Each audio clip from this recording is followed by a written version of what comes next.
Hello friends, this is Neha and welcome to NV learning platform. चलिए, ये हमारा lecture है, lecture number 6 breathing and exchange of gases का। ठीक है, जिसमें हमने कहाँ तक हमने उसका कैपेसिटी तक, वॉल्यूम एंड कैपेसिटी तक सारा पढ़ लिया था। अब हमें पढ़ना है, आज जो पढ़ना है हम आज से स्टार्ट करेंगे एक्सचेंज ऑफ गैसेस, मतलब गैसेस की कैसे एक्सचेंज होती है उसको पढ़ना है। ठीक है, तो चलिए, तो सबसे पहले है एक्सचेंज ऑफ गैसेस। गैसेस का एक्सचेंज होता है, वो कैसे होता है? वो एक्सचेंज ऑफ गैसेस और सिंपल डिफ्यूजन प्रोसेस होती है, इसमें कुछ ज़्यादा है नहीं। उसमें ये बेस्ड होता है प्रेशर कंसंट्रेशन ग्रेडियंट, मतलब प्रेशर ग्रेडियंट होगी और कंसंट्रेशन ग्रेडियंट। प्रेशर ग्रेडियंट का मतलब हाई प्रेशर से लो प्रेशर, और लो कंसंट्रेशन ग्रेडियंट का मतलब हाई कंसंट्रेशन से लो कंसंट्रेशन की तरफ ये फ्लो करेगा।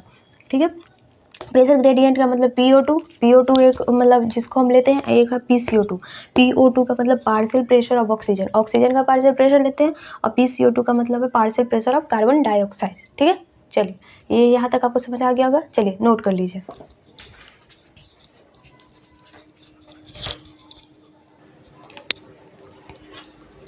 चलिए, ठीक है, आगे देखते हैं। आगे क्या है हमारा? The diffusion membrane. The diffusion membrane क्या होता है? The diffusion membrane is made up of 3 major layer. इसका 3 मेजर लेयर होता है। नंबर 1 में है, जैसे कि यहाँ पे देखो मैंने बनाया है, ये हमारा है एल्वेलाई। एल्वेलाई का क्या है? ये the thin squamous epithelium of alveoli. ये जो हमारा एल्वेलाई है, आपको पता है एल्वेलाई जो बना होता है वो स्क्वैमस एपिथेलियम का होता है, तो थीन स्क्वैमस एपिथेलियम का एल्वेलाई का। सेकेंड है the endothelium of alveolar capillaries. जो ये एल्विलर कैपिलरीज है, ये वाली जो है, ये एल्विलर कैपिलरीज है, ये भी थीन लेयर होती है। ठीक है, इसकी इंडोथीलियम ऑफ एल्विलर कैपिलरीज। और तीसरा बेसमेंट मेम्ब्रेन बिटवीन देम, इस दोनों के बीच का जो ये वाला पोर्शन है, ये इसको हम बोलते हैं बेसमेंट मेम्ब्रेन। ठीक है, ये तीनों लेयर का बना होता है। ठीक है, अब देखिए 3 मेन लेयर है जो एनसीईआरटी में दी हुई है, तो आपको लर्न करनी पड़ेगी। अब है however it's total thickness is much less than millimetre.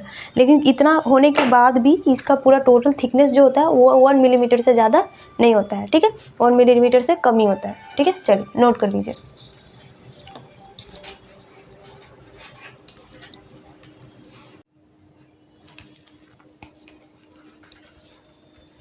चलिए, ठीक है, सबसे पहले पढ़ रहे हैं हम। अब हमें पढ़ना है कि factor affecting the rate of diffusion. Diffusion के रेट को फैक्टर कैसे अफेक्ट करता है, कौन कौन से फैक्टर अफेक्ट करते हैं, उसके बारे में पढ़ना है। ठीक है, उसमें सबसे पहले नंबर 1 में पढ़ना है हमें सॉल्युबिलिटी ऑफ द गैस। ठीक है, सेकंड में पढ़ना है partial pressure of the gas, and third पढ़ना है हमें कि जो मेम्ब्रेन का कैसा है, जैसे हमने 3 मेम्ब्रेन पढ़ा है, एल्विलर मेम्ब्रेन बेसिकली, उसके बारे में पढ़ना है। ठीक है, देखिए, तो सबसे पहले है solubility of the gas. Solubility of the gas जो है, गैस हैविंग हायर सॉल्युबिलिटी, जिस गैस की सॉल्युबिलिटी हाई होगी तो डिफ्यूज़ करेगा faster than the gas having lower solubility. मतलब जिसकी सॉल्युबिलिटी कम है तो उसमें कम डिफ्यूज़ होगी, जिसकी सॉल्युबिलिटी ज़्यादा है उसमें ज़्यादा डिफ्यूज़ होगा। ठीक है, बेसिकली यही कहना चाह रहा है। एग्जाम्पल के लिए दिया हुआ है कि जैसे CO2 है जो हमारा, ये लर्न करके रखिएगा, कितनी बार क्वेश्चन में पूछ देता है। Solubility of CO2 is much more, मतलब 20 to 25 टाइम्स मोर है देन सॉल्युबिलिटी ऑफ O2।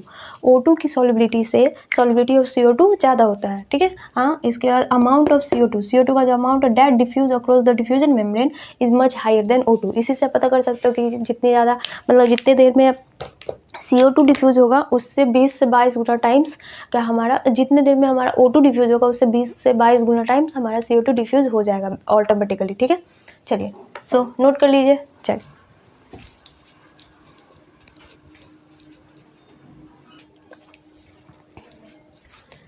चलिए, ठीक है, अब देखो सेकंड, देखो क्या है, पार्शियल प्रेशर। फैक्टर जो अफेक्ट करता है रेट ऑफ डिफ्यूजन का, सेकंड है पार्शियल प्रेशर पर डिपेंड करता है। द पार्शियल प्रेशर है, क्या होता है, ये गैसेज डिफ्यूज डाउन हिल, मतलब ये क्या होता है, गैसेस का concentration excuse me, concentration gradient पे डिपेंड करता है, मतलब हायर कंसंट्रेशन से लोअर कंसंट्रेशन पे जाएगी। तो सिंपली बात है कि गैसेज डिफ्यूज डाउन हिल्स कहने का मतलब है कि इसमें एनर्जी की रिक्वायरमेंट, अगर आप हाई हिल्स मतलब हाई कंसंट्रेशन से लो कंसंट्रेशन पे जा रहे हो तो उसमें एनर्जी की रिक्वायरमेंट क्या है, उसमें तो डायरेक्टली जैसे जैसे जाएगी वैसे वैसे चली जाएगी।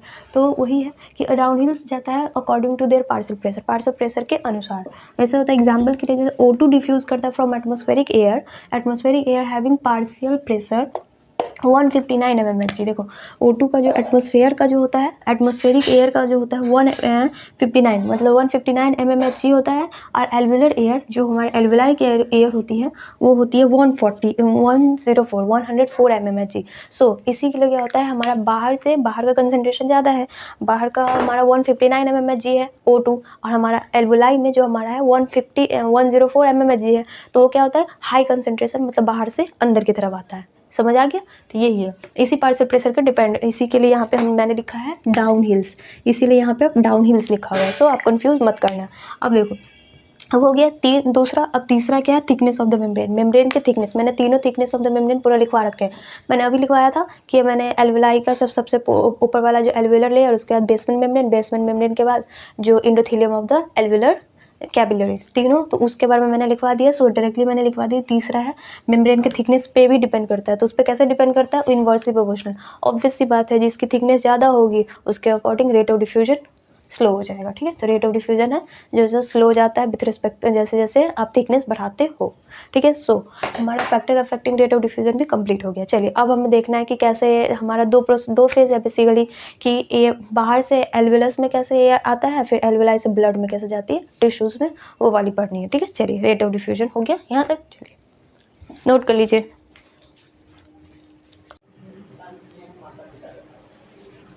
चलिए, ठीक है। सो अब देखिए, अब एक्सचेंज ऑफ गैसेस की जो एक्सचेंज होती है वो होती है दो प्रोसेस से। एक तो होती है यहाँ पे एल्वुलाई और ब्लड के बीच में, फिर ब्लड के बाद हो जाएगा यहाँ पे आपका ब्लड और टिश्यू के बीच में। ठीक है, सो सबसे पहले हमने पढ़ा कि जो एक्सचेंज ऑफ गैसेज है दो साइड पे है, तो मैंने पहला साइड लिखवाया, फिर इसके बाद हम लोग सेकंड साइड पढ़ेंगे।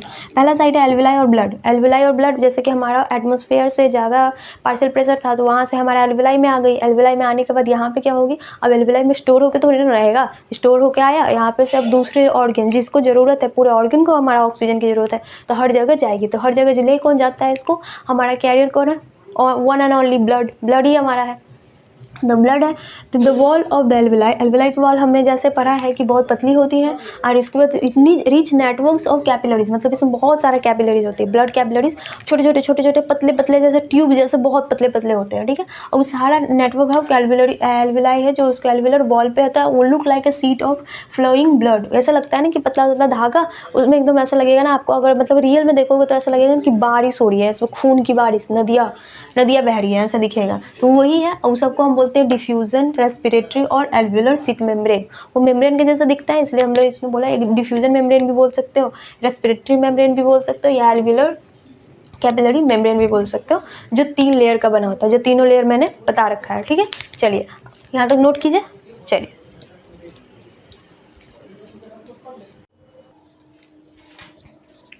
चलिए, ठीक है। सो देखो, क्या है, ये है हमारा कि PO2 मतलब partial pressure of oxygen. Oxygen का पार्शियल प्रेशर जो होता है एटमॉस्फेयर में होता है 159 mmHg। ठीक है, और वो होता है एल्वुलाई में होता है 104 mmHg, जो मैंने पहले बता दिया था। अब मैंने एक टेबुलर फॉर्म में आपको CO2 का पार्शियल प्रेशर और O2 का पार्शियल प्रेशर लिख दिया है, कौन सा कहाँ होता है। इससे क्या होगा, ये टेबुलर फॉर्म आप इजीली वे में याद कर लोगे। ये वाला टेबल आप वेरी इंपॉर्टेंट है, VBI है, इसको बहुत ही अच्छे से याद कर लीजिएगा। ठीक है, ये एक जगह पे लिखा हुआ है ताकि आपको अच्छे से याद हो जाएगा। ठीक है, देखो ये, सो इन PO2 मतलब पार्शियल प्रेशर एल्वुलाई में क्या होता है, वो ज़्यादा होता है देन द टिश्यू में जितना होता है उससे पार्शियल प्रेशर ऑक्सीजन का ज़्यादा होता है एल्वुलाई में, जिसकी वजह से एल्वुलाई से क्या कहते हैं, हमारा पूरा का पूरा पार्शियल प्रेशर ऑक्सीजन का वो टिश्यू लेवल पे जाएगा। ठीक है, सो देखो यहाँ पे लिखा है मैंने कि respiratory gas, oxygen and carbon dioxide atmospheric air में हमारा 159 mmHg, सारे mmHg में है। ठीक है, अगर मैंने यहाँ पे mmHg नहीं लिखा है तो इसका मतलब ये नहीं कि mmHg नहीं होगा। सो ये लिख लीजिए mmHg। ठीक है, मिलीमीटर, ये हो गया मिलीमोल्स ऑफ Hg, मतलब हो गया हमारा मरकरी का। ठीक है, ये लर्न कीजिएगा, सब में mmHg होगा। ठीक है, चलिए, ये है एटमॉस्फेरिक एयर में 159, हमारे जैसे हम जानते हैं 159 mmHg होता है, और वो CO2 का कंसनट्रेशन 0.3 ही होता है। ठीक है, बहुत कम होता है। फिर एल्वुलाई में 104 होता है, एल्वुलाई में हमारा O2 का कंसनट्रेशन 104, CO2 का कंसनट्रेशन 40 होता है। और उसके बाद क्या है हमारा ब्लड में जो डीऑक्सीजनेटेड, मतलब ये है इम्प्योर ब्लड, जो ब्लड हम लेके जाते हैं पूरे बॉडी से लेके आते हैं, तो उसमें क्या करता है हमारा ऑक्सीजन का क्वांटिटी कम होता है, उसमें हमारा CO2 का क्वांटिटी ज़्यादा होता है, तो CO2 45 होता है, ठीक है, और ऑक्सीजन 40 होता है। ऑक्सीजनेटेड ब्लड, तो ब्लड में ऑक्सीजन ज़्यादा है, तो ये 95% 95 mmHg है जो हमारा O2 का कंसनट्रेशन में ये O2 है ब्लड में, और 40 क्या है हमारा CO2 है। अब ऐसे ही टिश्यू लेवल पे जाएंगे तो टिश्यू लेवल पे भी क्या होता है, हमारा CO2 का कंसंट्रेशन ज़्यादा होता है और O2 का कंसंट्रेशन कम होता है। तो CO2 का कंसंट्रेशन 45 और O2 का कंसंट्रेशन 40, ठीक है। समझ आ गया यहाँ तक? चलिए नोट कर लीजिए, ये बहुत इंपॉर्टेंट है।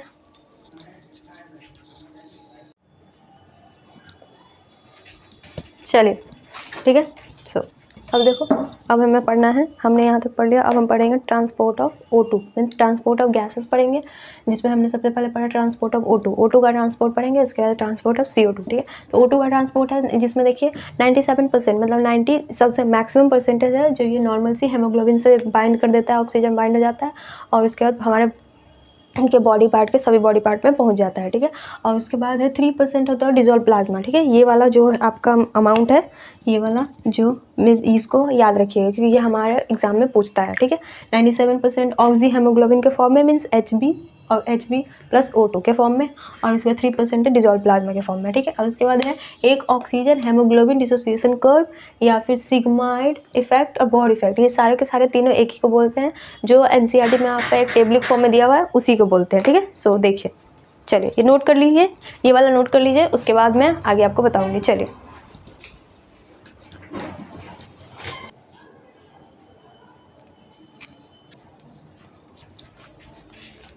ठीक है। सो देखो, अब हमें पढ़ना है सिग्मॉइड कर्व। सिग्मॉइड कर्व देखो, ये मैंने बनाया है, ये आपका NCERT में भी दिया हुआ है, मैं दिखा देती हूँ। हाँ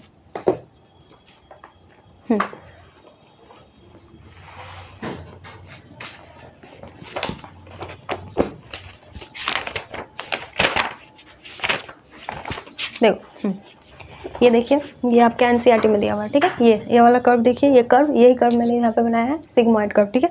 तो ये कर्व है, NCERT में दी हुई है आपको, ये पूरा लैंग्वेज दिया है, तो उसको आप लैंग्वेज में पढ़ लेना, ठीक है। देखो यहाँ पे है, ये जो आपका Y एक्सिस, ये आपको पता है, ये X एक्सिस, ये Y एक्सिस है, ये X एक्सिस है। X एक्सिस में इसका पार्शियल प्रेशर ऑक्सीजन का पार्शियल प्रेशर होता है। Y axis percentage saturation of haemoglobin with oxygen, oxygen के साथ जो मतलब हेमोग्लोबिन का बाइंडिंग हो जाता है यहाँ पे HbO2, तो ये फॉर्म यहाँ पे लिखा था, यहाँ पे normal partial pressure of oxygen है, ठीक है। और उसके बाद है देखिए, तो यहाँ पे ये सिग्मॉइड, कुछ ऐसा सिग्मॉइड कर्व है, इसलिए इसको सिग्मॉइड कर्व बोलते हैं। ये 50% है, जहाँ पे 50% सेचुरेशन होता है उसको बोलते हैं। यहाँ पे 25 to 26 mmHg पे है, ये 25 to 26 mmHg पे है, ठीक है। ये है P50 वैल्यू इसको बोलते हैं, ये है। तो P50 वैल्यू क्या होता है, partial pressure of oxygen, oxygen का जो पार्शियल प्रेशर होता है at 50% of haemoglobin saturation with oxygen, oxygen के साथ जो 50% हेमोग्लोबिन है जो सेचुरेटेड होते हैं, तो उसको बोलते हैं P50 वैल्यू, ठीक है। समझ गए। अब हमें पढ़ना है कि जो लेफ्ट शिफ्ट कब होगी, राइट शिफ्ट कब होगी। तो ये मैंने एक ग्राफ पहले बताया, इसी ग्राफ में मैं बनाऊंगी, तो आप दूसरा अलग से ग्राफ करके बनाना, तीनों का अलग अलग लिखना, ठीक है। तो ये लेफ्ट शिफ्ट और राइट शिफ्ट, ठीक है। चलिए यहाँ तक समझ आ गया होगा। चलिए फिर नेक्स्ट करते हैं, नोट कर लीजिए।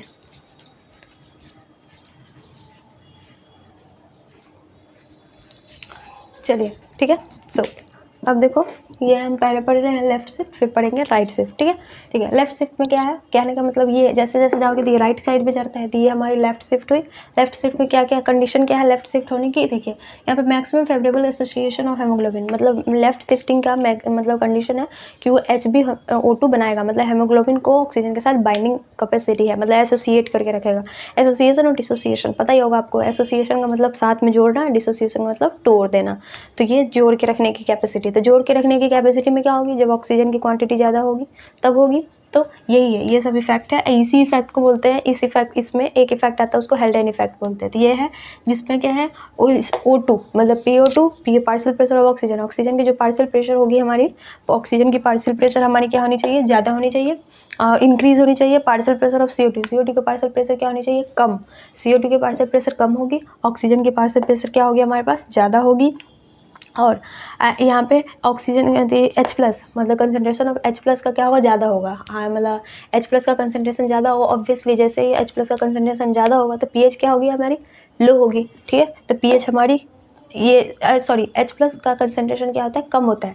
H प्लस का कंसनट्रेशन कम होता है तो pH हमारी ज़्यादा होती है, ठीक है। ये तो दोनों इनवर्स है, आपको पता ही है, क्योंकि H मतलब concentrate pH is equal to होता है minus log of H plus concentration, ठीक है। तो H प्लस का कंसनट्रेशन कम है तो pH ज़्यादा, ठीक है।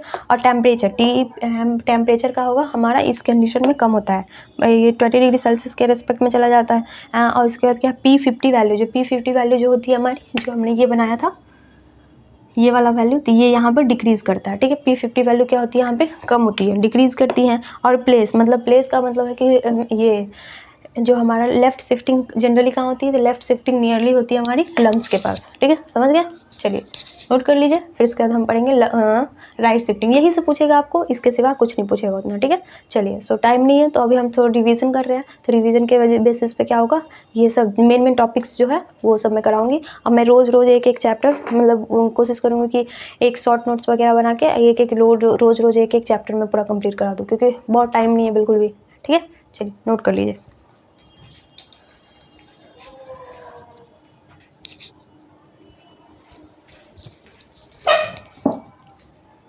चलिए तो अब हमें पढ़ना है क्या है, राइट शिफ्ट, ठीक है। लेफ्ट शिफ्ट हो गया, राइट शिफ्ट देखो, राइट शिफ्ट में क्या है, ये साइड राइट साइड में शिफ्टिंग हो रही है, तो इससे क्या हो जाएगा, इसका ये P50 वैल्यू है, ये 50% मीन्स हमारा जो है P50 वैल्यू, तो P50 वैल्यू हमारा इंक्रीज कर गई, ठीक है। अब देखिए राइट शिफ्ट को हम क्या बोलते हैं, अनफेवरेबल, ये डिसोसिएशन ऑफ हेमोग्लोबिन का डिसोसिएशन होता है, ठीक है। अब इसके बाद क्या है, इस इफेक्ट, इसमें जो इफेक्ट होती है उसको हम बोहर इफेक्ट बोलते हैं, ठीक है। P50 वैल्यू में क्या है, ऑक्सीजन की कंसनट्रेशन कम होगी। अब P50 वैल्यू ऑफ ऑक्सीजन मतलब पार्शियल प्रेशर ऑक्सीजन की कम होगी, कार्बन का ज़्यादा हो, कार्बन डाइऑक्साइड का ज़्यादा होगा, ठीक है। कार्बन डाइऑक्साइड का मतलब पार्शियल प्रेशर ज़्यादा है, इसकी वजह से H प्लस कंसनट्रेशन क्या हमारी ज़्यादा है। अब H प्लस कंसनट्रेशन हमारी ज़्यादा हो गई तो क्या होगा, pH क्या होगी, कम हो जाएगी, pH हमारी कम हो जाएगी, ठीक है। और टेम्परेचर हमारी इंक्रीज होती है, ये सब चीज़ें डायरेक्ट आपको याद करनी है, ठीक है। और उसके बाद P50 वैल्यू क्या होगी हमारी, अब की बार बढ़ गई ना P50 वैल्यू, हमारी P50 वाली ये वाली वैल्यू है, ये वाली, तो पहले नॉर्मल थी, फिर उसके बाद कम हुई, फिर उसके बाद ज़्यादा हुई, समझ आ गया। हाँ अब है उसके बाद ये प्लेस बोल रहा है कि कहाँ पे हमारा राइट शिफ्टिंग होता है, तो राइट शिफ्टिंग कहाँ होगा, जहाँ पे CO2 का कंसनट्रेशन ज़्यादा होगा। CO2 का कंसनट्रेशन जनरली कहाँ होता है ज़्यादा, हमारा टिश्यू लेवल पे, तो टिश्यू लेवल पे हमारा क्या होता है, टिश्यू लेवल क्यों होता है, क्योंकि CO2 का कंसनट्रेशन यहाँ पे ज़्यादा होता है, समझ आ गया। चलिए नोट कर लीजिए। सो यही है, ये सब याद करिएगा, यही पूछता है राइट शिफ्ट और लेफ्ट शिफ्ट में आपको ये पूछेगा, पक्के से पूछेगा। सो ऐसे मैंने टेबलर फॉर्म में बना दिया है ताकि आपको अच्छे से याद हो जाए, ठीक है। चलिए नोट कर लीजिए।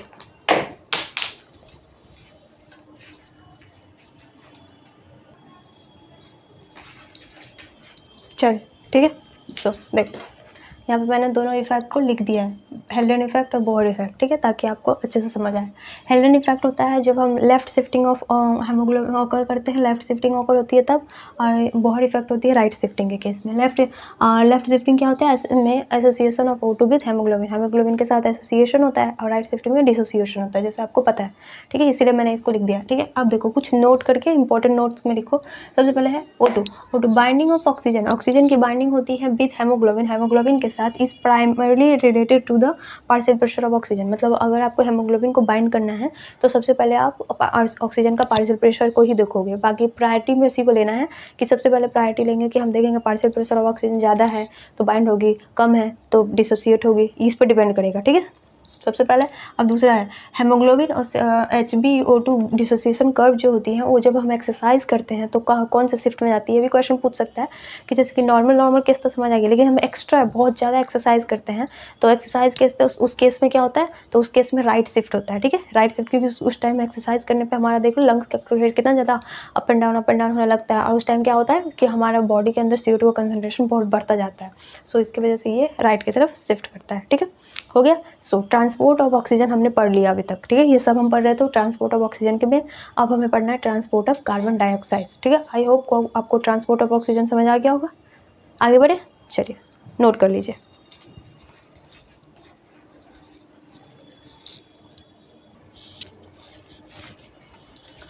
चलिए ठीक है। सो देखो एक पॉइंट और नोट कर लो, फिर उसके बाद हम ट्रांसपोर्ट ऑफ कार्बन डाइऑक्साइड पढ़ेंगे। देखो एनसीईआरटी में लिखा हुआ डायरेक्ट वो लाइन मैंने लिख दिया, every 100 ml of oxygenated blood, मतलब जितना भी ऑक्सीजनेटेड ब्लड होता है तो उसका प्रत्येक 100 ml है वो डिलीवर करता है अराउंड लिखा हुआ है 5 ml, around 5 ml of oxygen है क्या 5 ml टू द टिश्यू के मतलब में जितना आप ml ऑफ मतलब ब्लड लोगे ऑक्सीजनेटेड ब्लड, उसमें वो अराउंड 5 ml ऑफ ऑक्सीजन को डिलीवर करेगा टिश्यू पे।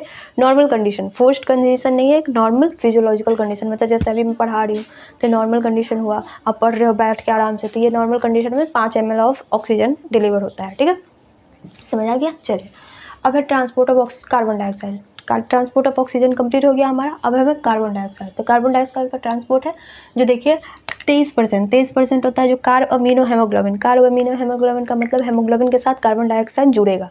ठीक है, तो उससे है 23% और 70% है जो बाइकार्बोनेट फॉर्म में सबसे ज़्यादा मैक्सिमम इसी से होता है बाइकार्बोनेट फॉर्म में। ठीक है, बाइकार्बोनेट फॉर्म का आयन जो होता है उस आयनिक फॉर्म में, जैसे प्लाज्मा में सोडियम बाइकार्बोनेट आयन है, दोनों बनेगी और NaHCO3 बनेगा। ठीक है, तो ये दोनों फॉर्म है, उस फॉर्म में बनता है बाइकार्बोनेट फॉर्म में जो 70% याद रख लो 70% होता है, और 7% जो डिजोल्व प्लाज्मा में डिजोल्व होती है। ठीक है, 70% ये जो हो गया हमारा बाइकार्बोनेट के फॉर्म में, और 7% प्लाज्मा में डिजोल्व रहता है। समझ गए। अब है ट्रांसपोर्ट थ्रू प्लाज्मा। अब ये है जो कभी कभी पूछ देता है, कभी कभी आपको ना एक मतलब लिखा रहेगा, ये क्वेश्चन पूछा हुआ है कि क्या ट्रांसपोर्ट और थ्रू प्लाज्मा CO2 का प्लाज्मा में ट्रांसपोर्ट कितना होता है, तो आपको ऑप्शन में 77% भी लिखा रहता है। सो वो आंसर सही होगा, 70 उस कंडीशन में 70% नहीं होगा। ठीक है, सो ये इसीलिए मैंने लिख दिया है, फिर नोट करके लिख लीजिएगा ये वाली। ठीक है, इसको नोट करके लिख लीजिएगा। चलिए नोट कर लीजिए। चलिए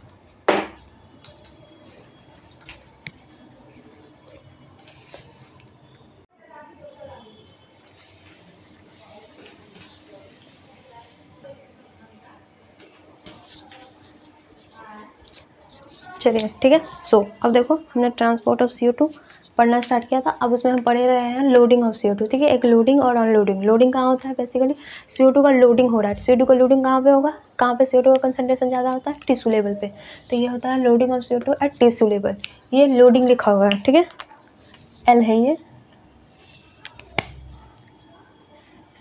लोडिंग ऑफ CO2। ठीक है, टिश्यू लेवल पर CO2 का लोडिंग होता है, कब होता है जब, और लोडिंग का मतलब ये ऑब्वियसली जब CO2 का कंसंट्रेशन ज़्यादा होगा, तो CO2 partial pressure of CO2 का ज़्यादा होता है, तो डिसोसिएशन ऑफ HbO2, मतलब अब क्या होगा कि जब टिश्यू लेवल पे हेमोग्लोबिन, टिश्यू लेवल पे क्या कहते हैं, हेमोग्लोबिन लेके जाएगी O2 को, तो वहाँ पे O2 डिसोसिएट हो जाएगा, फिर CO2 उसके साथ एसोसिएट होगा, जुड़ेगी। ठीक है, और उसके बाद क्या है, इन प्लाज्मा में बाइकार्बोनेट ज़्यादा होता है, क्लोरीन आयन कम होती है। ठीक है, तो एक यहाँ पे देखो ये मैंने कुछ बता दिया है, ये सब ऐसे इसको याद करिएगा, इंपॉर्टेंट है ये। ठीक है, देखो टिश्यू लेवल पे क्या करते हैं हम, हमारे पास टिश्यू साइड पे क्या है C6H12O6, मतलब हमारा ग्लूकोज है, ग्लूकोज प्रेजेंट होता है जहाँ पे ऑक्सीजन जाती है, तो ऑक्सीजन क्या मतलब प्रेजेंस में ये क्या डिसोसिएट होकर यहाँ पे हमारा कार्बन डाइऑक्साइड बनाता है। ठीक है, कार्बन डाइऑक्साइड बनाता है, वो कार्बन डाइऑक्साइड क्या है 7% तो प्लाज्मा में रह जाता है, फिर उसका जो कार्बन डाइऑक्साइड इसका जो CO2 है जो रिलीज हुआ वो 23% है, जो हमारा HbO2 हेमोग्लोबिन है O2 के साथ गई, तो वो वहाँ पे कार्बन डाइऑक्साइड अटैक करेगी, तो ये बनाएगा HbCO2, मतलब कार्ब अमीनो हेमोग्लोबिन बनाएगी 23% का। और फिर ये है यहाँ पे जो बचा हुआ 70% CO2 है जो बाइकार्बोनेट के फॉर्म में है, ये 72% है, ये बाइकार्बोनेट के फॉर्म में है। यहाँ पे लिख लीजिए बाइकार्बोनेट। देखो बाइकार्बोनेट है तो ये क्या करेगी, यहाँ पे CO2 प्लस H2O, तो ये बना देगा H2CO3, मीन्स बाइकार्बोनेट बनाई कार्बोनिक एसिड। और फिर ये CO2 H2CO3 ये क्या होगी कार्बोनिक, ये CA इंजाइम है, मतलब कार्बोनिक एनहाइड्रेज इंजाइम के प्रेजेंस में ये बाइकार्बोनेट में टूटेगा। ये फॉर्म जो हमारी होती है ये बाइकार्बोनेट फॉर्म है, यही बाइकार्बोनेट का फॉर्म बनाएगा। बाइकार्बोनेट को H plus CO3 HCO3 minus. ठीक है, अब यहाँ पे है फिर ये HbO2 हेमोग्लोबिन है, तो उसका जो Hb है वो बफर के जैसे एक्ट करता है। बफर का मतलब यहाँ पे जब अगर एसिडिक बेसिक कंडीशन होगी तो दोनों को बैलेंस करने के लिए एक होती है ना अपना खुद का बफर, तो ये बफर के जैसे अभी एक्ट करता है। ये सारा कंडीशन कहाँ चल रहा है, ये हमारा RBC में चल रहा है, ये याद रखिएगा, ये सारा हमारा RBC में चल रहा है। ठीक है, हाँ RBC में यहाँ पे भी ये haemoglobin carbonic anhydrase enzyme act करी, जिससे क्या CO2 रिलीज हुआ, HHB बनाता है, जिसको हम हेमोग्लोबिनिक एसिड भी बोलते हैं। यह जनरली पूछता नहीं है, बट जो रेयर केस में अगर मान लो पूछ दिया, इसलिए मैंने लिखवा दिया HHB। HHB का मतलब हेमोग्लोबिनिक एसिड, ठीक है। अब यहाँ से आरबीसी से बाहर निकलेगा, आरबीसी से बाहर निकले तो नॉर्मल प्लाज्मा में तो बाइकार्बोनेट प्लस सोडियम आयन, तो ये बना देगा सोडियम बाइकार्बोनेट। सोडियम ये ट्रांसपोर्ट हो जाएगा, CO2 को ट्रांसपोर्ट करेगी। अब बचा यहाँ पे देखो क्या होता है, क्लोराइड शिफ्ट होती है, ठीक है। क्लोराइड शिफ्ट को आप ऐसे एक हैमबर्गर इफेक्ट भी बोलते हैं इसको, फेनोमेना। तो क्यों होता है ये है ना, चार्ज को मेंटेन करने के लिए, क्योंकि देखो अब इसके कंसेंट्रेशन में हमारा क्या, यहाँ से H-3 आयन रिलीज हो गया। हाँ, माइनस आयन हमारे हेमोग्लोबिन में से माइनस आयन बाहर निकल गई, तो यहाँ पे माइनस आयन की कंसंट्रेशन मतलब कम हो जाएगी। तो इसी को कंसंट्रेशन मेंटेन करना, अभी मैंने क्या बताया यहाँ पे, बफर सोल्यूशन मतलब मेंटेन करना, उसके चार्ज को मेंटेन करने के लिए, ताकि वो चार्ज मतलब ये है जो चार पोलर फॉर्म ना हो जाए, तो चार्ज को मेंटेन करने के लिए क्लोराइड आयन मतलब क्लोरीन का आयन जो बाहर से आरबीसी में आता है, तो उस इफेक्ट को बोलते हैं हम हैमबर्गर फेनोमेना या फिर क्लोराइड शिफ्ट। समझ गए। इसको फॉर मेंटेनिंग चार्ज और पोटेंशियल ऑफ प्लाज्मा मेम्ब्रेन, जो प्लाज्मा मेम्ब्रेन की जो ओवरऑल पोटेंशियल है या चार्ज है उसको मेंटेन करके रखने के लिए, तो उसके लिए हम बाहर से क्लोरीन आयन को प्लाज्मा मेम्ब्रेन ऑफ आरबीसी के प्लाज्मा मेम्ब्रेन में मतलब एंटर कराते हैं। समझ आ गया। ओवरऑल आपको ये सब समझ आ गया होगा। चलिए नोट कर लीजिए, ये थोड़ा इंपॉर्टेंट था। लोडिंग है, देखिए ये लोडिंग हुआ कि आरबीसी से बाहर निकल गई। अब इसके बाद हमें पढ़ना है अनलोडिंग, ठीक है। ये लोडिंग होती है टिश्यू लेवल पे, ये याद रखिएगा। लोडिंग होती है टिश्यू लेवल पे, सारे फंक्शन हमारे कहाँ हो रहे हैं, टिश्यू लेवल पे हो रहा है। अब अनलोडिंग होगी हमारे एल्वेलाई मीन्स लंग्स लेवल पे, ठीक है। तो नोट कर लीजिए इसको।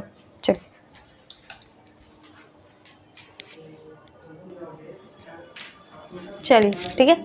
सो हो गया, अनलोडिंग लोडिंग हो गई। अब देखो लोडिंग हमारी होती है टिश्यू लेवल पे, अनलोडिंग होती है हमारी नियर एल्वेलाई लेवल पे, क्योंकि एल्वेलाई लेवल पे क्या होता है, O2 का कंसंट्रेशन हाई होता है, ठीक है। अब यह क्या है, ये मान लो ये हमारी एल्वेलाई है, ठीक है।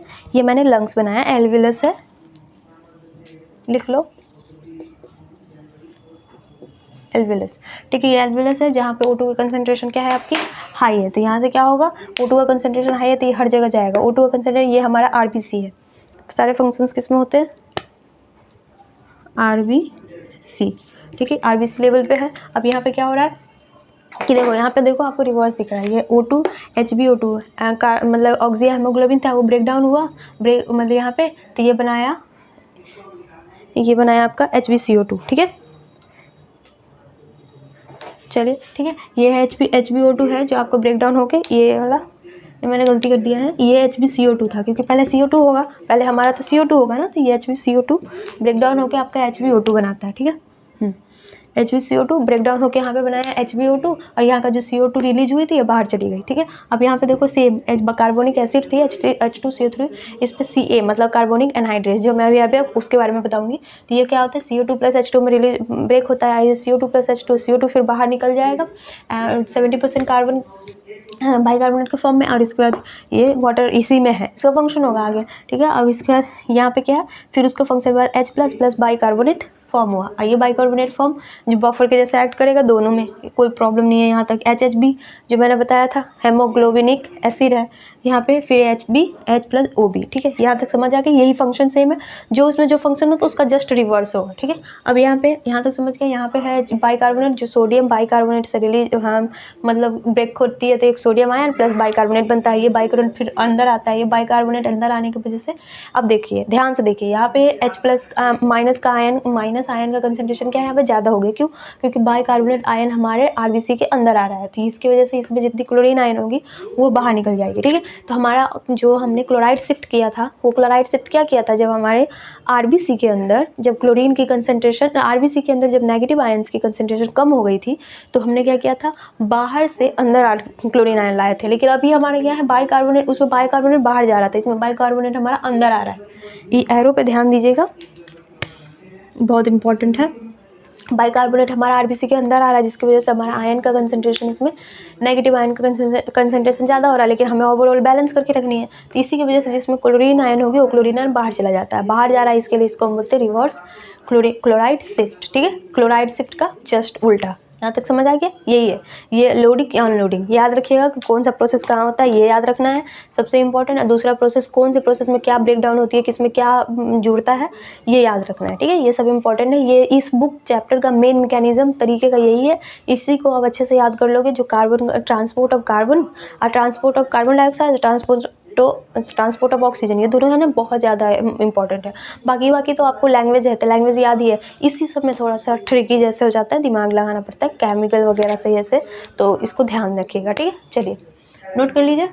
चलिए उसके बाद हम पढ़ेंगे क्या कि कार्बोनिक एसिड, उसके बारे में भी हम कुछ पढ़ लेते हैं। पहले इसको नोट कर लीजिए। ठीक है,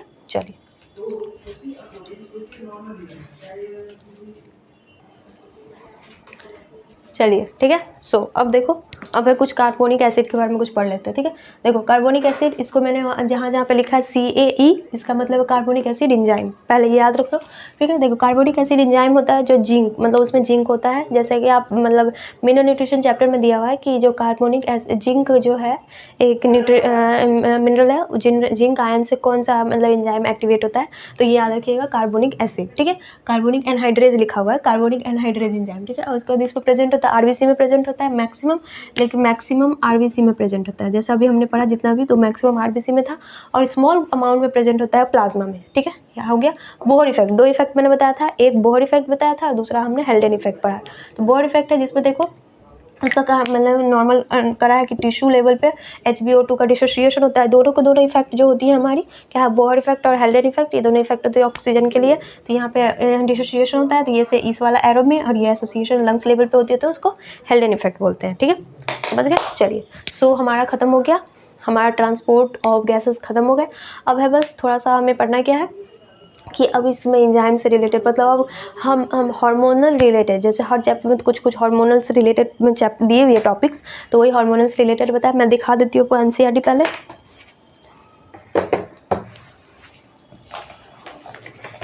एक लाइन और लिखना चाहो तो आप लिख सकते हो, जैसे कि हमने लिखा था कि एवरी 100 मतलब 100 वाला, तो यहाँ पे स्पेस नहीं है, चलो मैं यहीं पे लिख देती हूँ। ये नोट कर लिया होगा आपने, चलिए कर लीजिए नोट। आपने नोट नहीं किया है सो पता चलेगा आप नोट नहीं कर रहे हो। कर लो, नोट कर लो। चलिए नोट कर लिए, ठीक है। चलो अब लिख लो, बस एक लाइन नोट करके लिख लो। लिखो कि every 100 ml of deoxygenated blood. ठीक है, हमने ऑक्सीजनेटेड ब्लड पढ़ा था, अब पढ़ना है हमें डीऑक्सीजनेटेड ब्लड। ठीक है, लिखो, लिख लीजिए। एवरी 100 ml ऑफ, यहाँ पे लिखो, मैं लिख रही हूँ डीऑक्सीजनेटेड, याद रखना deoxygenated blood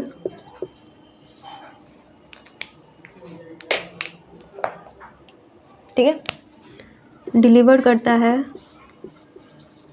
delivered 4 ml of, ठीक है, 4 ml of CO2 to the alveoli.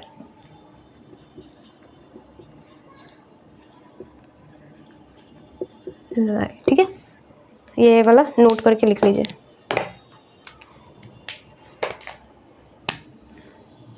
Note करके ये लिख लीजिए। चलिए, सो हमारा हो गया। अब चलिए हो गया, ये नोट करके लिख लीजिए। फिर उसके बाद हम पढ़ेंगे रेगुलेशन ऑफ द रेगुलेशन। ठीक है, रेगुलेशन के बाद बच गया इसमें थोड़ा डिजीज़ है, बस ये चैप्टर हमारा वो हो जाएगा, ये कंप्लीट करके ही रहेंगे। आज ये चैप्टर कंप्लीट कर लेते हैं। ठीक है, कल से मैं एक एक चैप्टर का कोशिश करूँगी कि एक चैप्टर 2 दिन में एटलीस्ट कर दूँ, क्योंकि अब टाइम नहीं है, तो शॉर्ट्स देके एक चैप्टर को, जो शॉर्ट नोट्स होते हैं, रिविजन पर्पज़ से कर रहा है, बिल्कुल भी टाइम नहीं है। तो चलिए, समझ गए? चलिए नोट कर लीजिए ये, फिर पढ़ेंगे रेगुलेशन।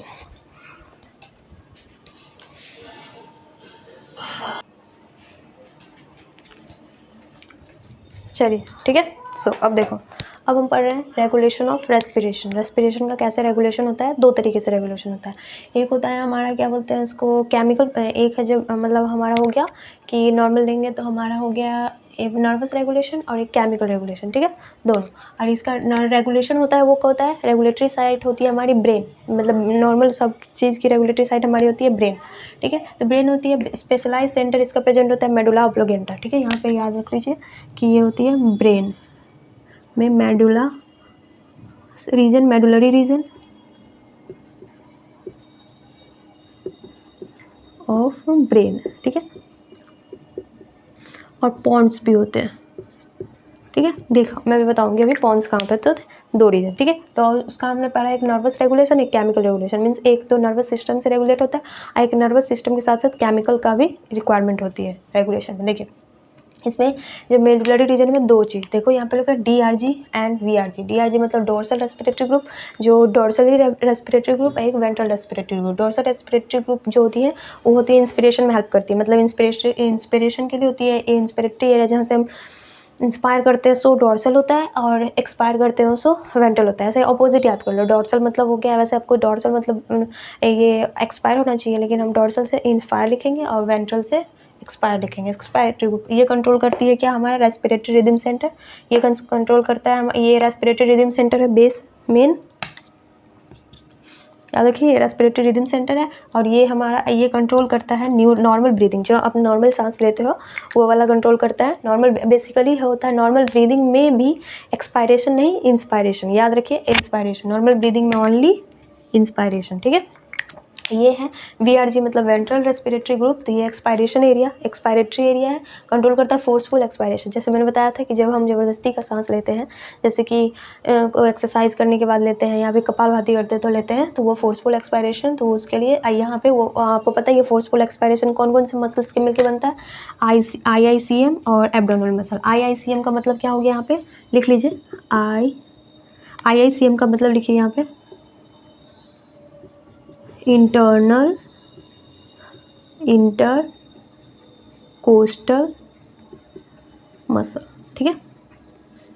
इंटरनल इंटरकोस्टल मसल और एब्डोमिनल मसल, इसी से हमारा फोर्सफुल एक्सपायरेशन होता है, ठीक है। सो यहाँ तक लिख लीजिए। चलिए समझ आ गया यहाँ तक, चलिए नोट कर लीजिए इसको।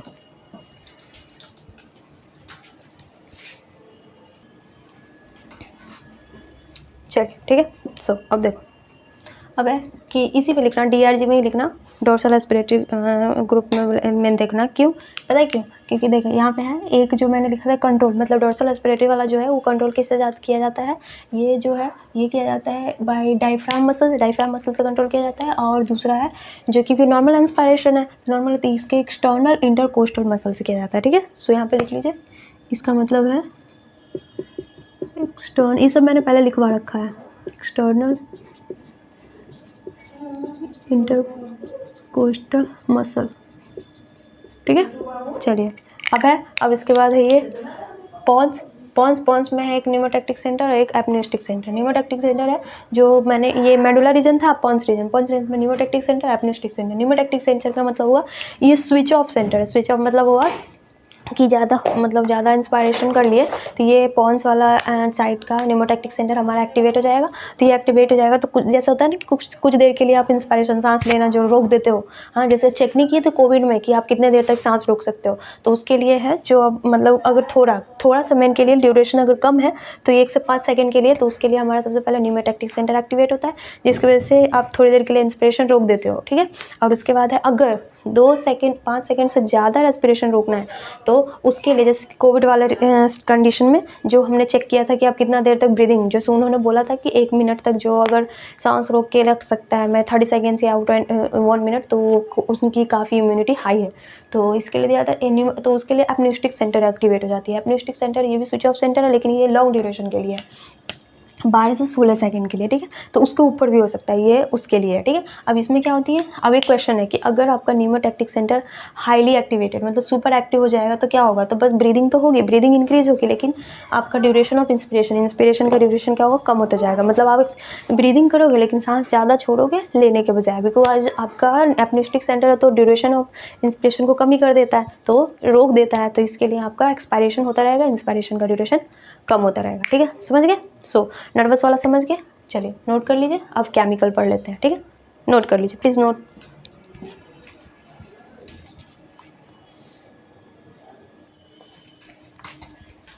चलिए ठीक है। सो अब केमिकल रेगुलेशन ऑफ ब्रीदिंग का केमिकल रेगुलेशन का हमको पढ़ना है। हमने नर्वस वाला पढ़ लिया है, केमिकल रेगुलेशन है उसमें बेस्ड ऑन केमिकल कीमोरिसेप्टर, ये बेसिकली कीमोरिसेप्टर पर बेस्ड होता है और एक सेंसिटिव रीजन होता है फॉर, ये होता है जो कीमो रिसेप्टर पे बेस्ड होता है, और ये सेंसिटिव रीजन होता है फॉर पोटासियम, ये H+ आयन के लिए और CO2 आयन के लिए, ठीक है। बेसिकली इसमें H+ और CO2 का मेन काम है, ठीक है। देखो इसमें होता है दो, एक सेंट्रल कीमो रिसेप्टर और दूसरा होता है पेरिफेरल कीमो रिसेप्टर, ठीक है। तो सेंट्रल कीमो रिसेप्टर एक और पेरिफेरल, सेंट्रल कीमो रिसेप्टर होता है जो प्रेजेंट होता है brain near the medulla reason, मतलब सेंट्रल रीजन में, मतलब मेडुला रीजन में प्रेजेंट होता है, ठीक है। और एक होता है जो पेरिफेरल कीमो रिसेप्टर, मतलब वो होता है बेसिकली प्रेजेंट होता है कैरोटिड आर्टरी पे और आर्टिक आर्क पे, ठीक है। बेसिकली ये, ठीक है। अब देखो इसमें होता है, इसमें क्या होता है कि आपका ये इसमें होता है H+ और CO2 कंसंट्रेशन, दोनों केमिकल पे बेस्ड थी, इसी का कंसंट्रेशन इंक्रीज करेगा या डिक्रीज करेगा, इसी पर डिपेंड करता है। तो यहाँ पे अगर H+ और CO2 दोनों का कंसंट्रेशन अगर इंक्रीज कर रहा है, दोनों केस में, इस केस में भी इंक्रीज कर रहा है, ध्यान देखिए, इस केस के में भी इंक्रीज कर रहा है, इस केस में भी इंक्रीज कर रहा है, लेकिन डिपेंड है, डिफर कहाँ है देखिए, इसमें इंक्रीज कर रहा है CSF सेरेब्रो स्पाइनल फ्लूइड में, अगर सेरेब्रो स्पाइनल फ्लूइड में H+ का कंसंट्रेशन और CO2 का कंसंट्रेशन इंक्रीज करेगा तो वो सेंट्रल कीमो रिसेप्टर होगी, तब वो क्या होगा, डायरेक्ट अटैक करेगी मेडुला ऑब्लोगेंटा में, मेडुला ऑब्लोगेंटा क्या कर, रेट ऑफ ब्रीदिंग को इंक्रीज कर देगा, ठीक है। और यहाँ अगर हमारा ब्लड में इंक्रीज कर गया H+ और CO2 कंसंट्रेशन, तो वो क्या करेगी, ये भी सेम काम करेगी, फंक्शन तो सेम ही करती है कि मेडुला ऑब्लोगेंटा पे अटैक करेगी और उसके बाद रेट ऑफ ब्रीदिंग इंक्रीज कर देगा, ठीक है। फंक्शन सेम करती है लेकिन प्रोसेस अलग अलग है कि कौन सा, अगर ब्लड में ज़्यादा है या CSF इस में ज़्यादा है तो उस पर डिपेंड करता है, ठीक है। सो हमारा चैप्टर हो गया अब कंप्लीट, जो पढ़ना था जितना हमारा हो गया। अब इसमें कुछ नहीं है, अब इसमें थोड़ा सा डिसऑर्डर है, मतलब मेन देखो तो डिसऑर्डर से एक बार दो बार क्वेश्चन आ ही जाते हैं। तो ये ओवरऑल हमारा चैप्टर हो गया कंप्लीट। अब पढ़ लेते हैं बीमारियाँ, क्योंकि जो चैप्टर्स पढ़े तो बीमारी तो ज़रूरी है पढ़ना, ठीक है। सो इसको नोट कीजिए, फिर उसके बाद हम लोग चलेंगे डिसऑर्डर की तरफ, ठीक है। चलिए नोट कीजिए।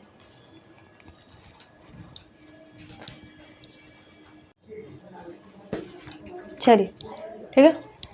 सो गेट रेडी फॉर बीमारीज। चलिए बीमारी के बारे में पढ़ते हैं। पहला है अस्थमा।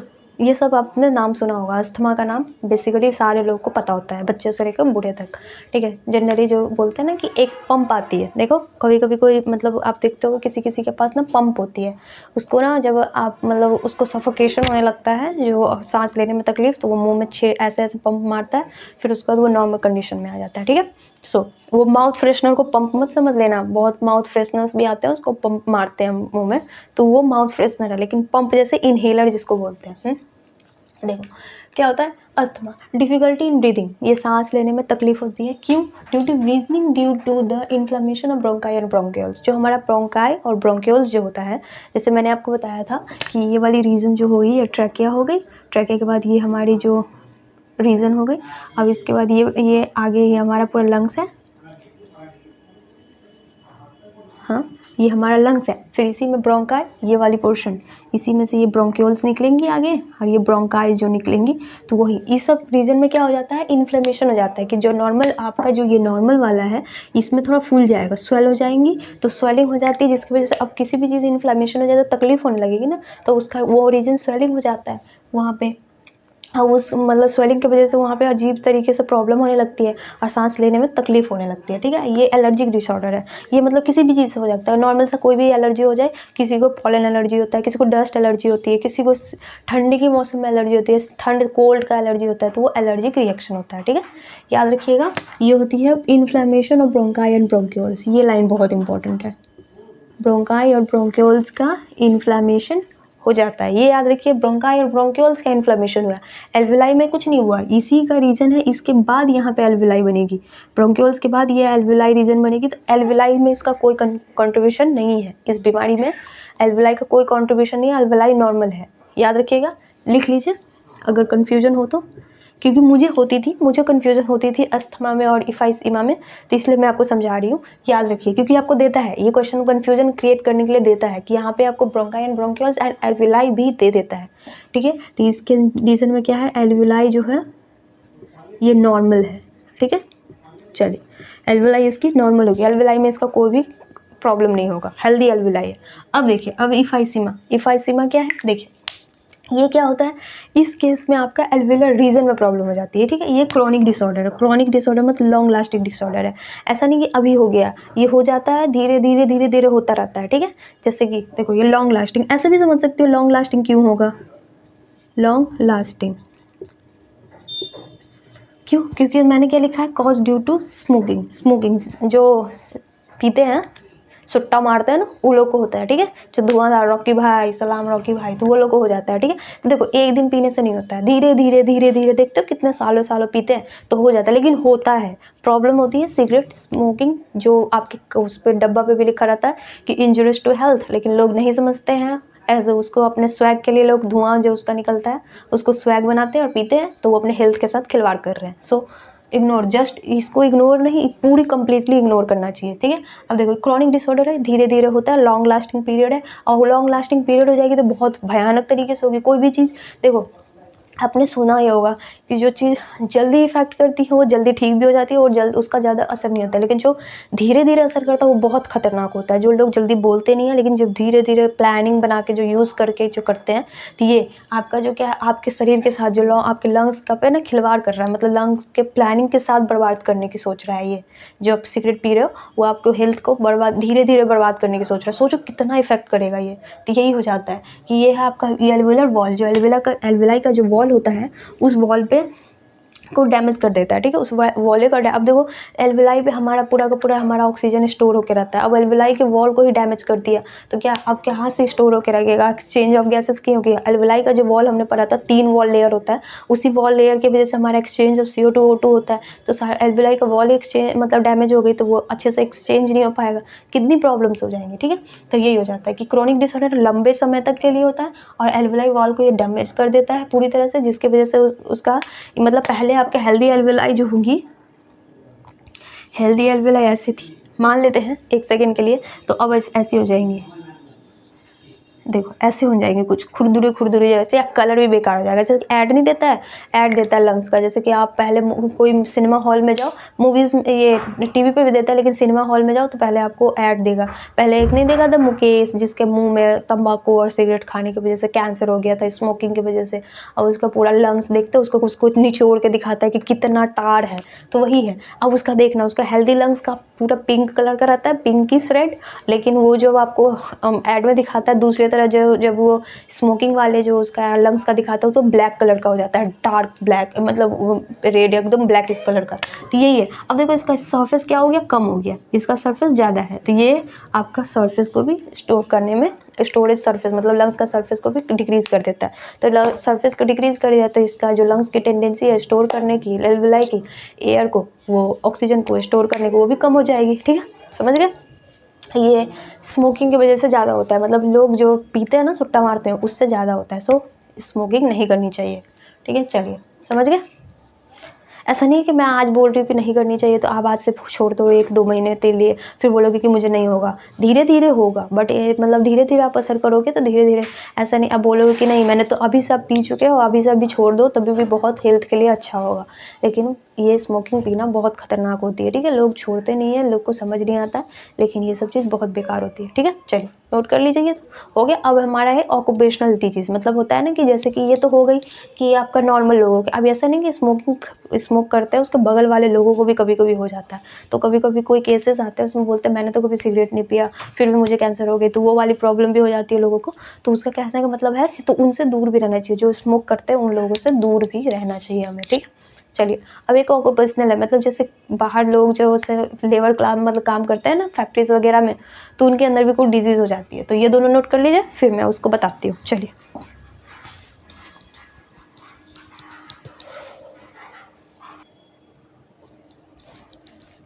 चलिए ठीक है। सो अब देखो एक है ऑक्यूपेशनल रेस्पिरेटरी डिजीज़, मतलब ऑक्यूपेशनल मतलब जो काम करने जाते हैं तो उसमें भी कुछ रेस्पिरेटरी डिजीज़ हो जाती है, ठीक है। जैसे बेसिकली है ये कंटेनर कुछ ये होती है बेसिकली इंडस्ट्रीज़ में, इंडस्ट्री मतलब फैक्ट्रीज वगैरह में जो काम करते हैं, फैक्ट्रीज वगैरह में किसमें, जिसमें जो पत्थर वत्थर नहीं तोड़ते, बाइंडिंग करते हैं, जो आप क्या बोलते हैं बिजली इलेक्ट्रिसिटी से जो किसी चीज़ को बाइंड करने वाली मशीन्स हो गई, या स्टोन तोड़ने के लिए, तो उसमें स्टोन तोड़ते तो छोटे छोटे क्रिस्टल पार्टिकल्स मतलब उसमें से रिलीज होते हैं, वो हमारे नाक के अंदर चले जाते हैं, जिसकी वजह से वो हमारे मतलब ऑर्गन्स के अंदर चले जाते हैं, उससे हमें प्रॉब्लम होने लगती है, ठीक है। तो उसमें सबसे पहले पढ़ना है फाइब्रोसिस, ठीक है। फाइब्रोसिस क्या है, फाइब्रोसिस में प्रोलिफरेशन होता है और फाइब्रस टिश्यू, जो हमारा फाइब्रस टिश्यू होता है उसमें इन्फ्लामेशन हो जाता है बेसिकली, ठीक है।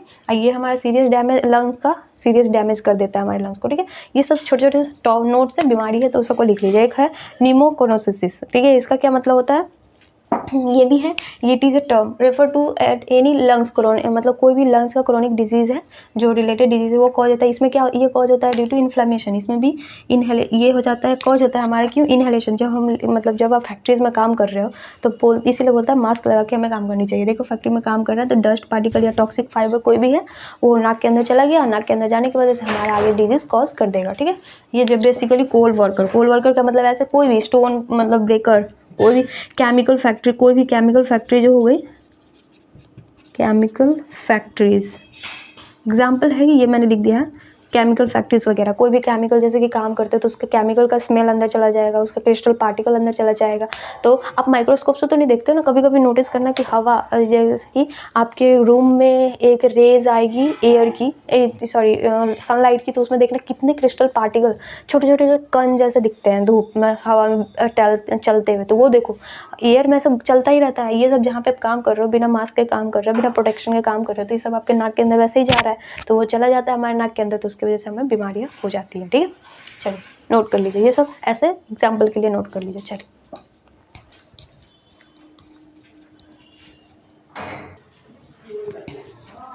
चलिए ठीक है। सो देखो अब है कुछ डिजीज़ है उसी में, देखो ये है कि सिलिकोसिस होता है मतलब कॉज होता है जब हम इनहेल करते तो सिलिका जेल, जो सिलिका डस्ट, जो सिलिका से रिलेटेड जो डस्ट है उसको इनहेल कर लेते हैं तो हमारा सिलिकोसिस होता है उसी के नाम पे। जैसे कि यहाँ पे सिलिकोसिस होगा सिलिका डस्ट को इनहेल करने से, वैसे ही एबेस्टोस को इनहेल करने से एबेस्टोसिस हो गया, ठीक है। और एक है क्या है यहाँ पे लिखा हुआ है बाइसिनोसिस, ठीक है। यहाँ पे लिखा हुआ है आपके, यहाँ पे देखो ये बाइसिनोसिस लिखा हुआ है। बाइसिनोसिस मतलब ये होता है, ये जो कॉटन फाइबर, जो कॉटन का जो गद्दा वद्दा बनाते हैं तो उसमें से भी कॉटन का कण निकलता है, तो वो कॉटन का कण को इनहेल कर लेते हैं तो इसको बोलते हैं बाइसिनोसिस, ठीक है। सो हो गया, दैट्स इट, इतने सारे डिजीज हमारे हो गए, ये चैप्टर का एंड हो गया। सो नोट कर लीजिए। और नीट का एग्ज़ाम का डेट है वो 3 मई में ही होगा, कंफर्म नहीं हुआ है बट ऐसे कंफर्म है, मतलब 90% चांसेस मुझे लग रहा है कि मई में ही होगा, बाकी आप देख लो, मई के अकॉर्डिंग ही हम पढ़ेंगे, ठीक है। चलिए सो अब मैं रिवीजन के तौर पे पढ़ाऊंगी एक चैप्टर एक दिन में, ठीक है। कोशिश करेंगे कि एक दिन में एक चैप्टर हो जाए ताकि हमारा एटलीस्ट जनवरी फरवरी तक हमारा सारा सिलेबस कंप्लीट हो जाए, ठीक। चलिए नोट कर लीजिए। मैं थोड़ा इरेगुलर थी बिकॉज ऑफ कोई प्रॉब्लम्स थे, बट अब मैं आज से सीक्वेंसली रहूँगी, ठीक है। चलिए क्योंकि आपको प्रायोरिटी है ना कि आपको सिलेबस कंप्लीट करके देना है मुझे कैसे भी करके। चलिए नोट कर लिया, ठीक है। चलो फिर एनसीईआरटी पढ़ो, बहुत इम्पोर्टेंट है एनसीईआरटी,